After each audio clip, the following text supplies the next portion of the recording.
A sum of money becomes 41 by 40 itself in 1/4 of the year. A certain rate of simple interest. The rate of interest per annum. ఒక నిర్దిష్ట సొమ్ము వడ్డీ రేటుతో 1/4 సంవత్సరముల కాలంలో డబ్బు మొత్తము అసలులో 41/40 అవుతుంది. అంటే వార్షిక వడ్డీ రేటు ఎంత? సో ఎంతమ్మా మనకి 40 రూపీస్ మొత్తం ఎంత అయిందమ్మా మనకి 41 రూపీస్ అయింది. అంటే ఎంత ఇంట్రెస్ట్ యాడ్ అయింది మనకి ఇక్కడ? సో ఎంత ఉందమ్మా మనకి ఇంట్రెస్ట్ ఎంత యాడ్ అయింది? 1 రూపీ ఇంట్రెస్ట్ యాడ్ అయింది. ఓకేమా? సో ఏంటమ్మా మొత్తము అసలులో ఇదేంటమ్మా అసలు 40 రూపీస్ మొత్తం ఎంతమ్మా 41. ఎంత ఇంట్రెస్ట్ యాడ్ అవుతుందమ్మా 1 రూపీ ఇంట్రెస్ట్ యాడ్ అయింది. ఎంత టైంలో మనకి 1/4 ఇయర్స్ లో యాడ్ అయింది. దాని నుంచి మనం ఏం ఫైండ్ అవుట్ చేస్తున్నాం? డైరెక్ట్ గా rate of interest direct formula ఉంది. ఏంటమ్మా మనకి 100 ఇంటూ ఐ. ఐ అంటే ఇంట్రెస్ట్ ఎంత యాడ్ అయిందమ్మా మనకి 1 rupee.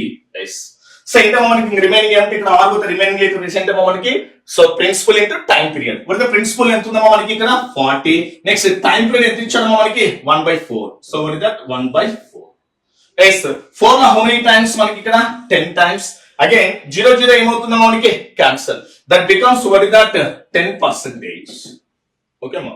So what is that answer 10%.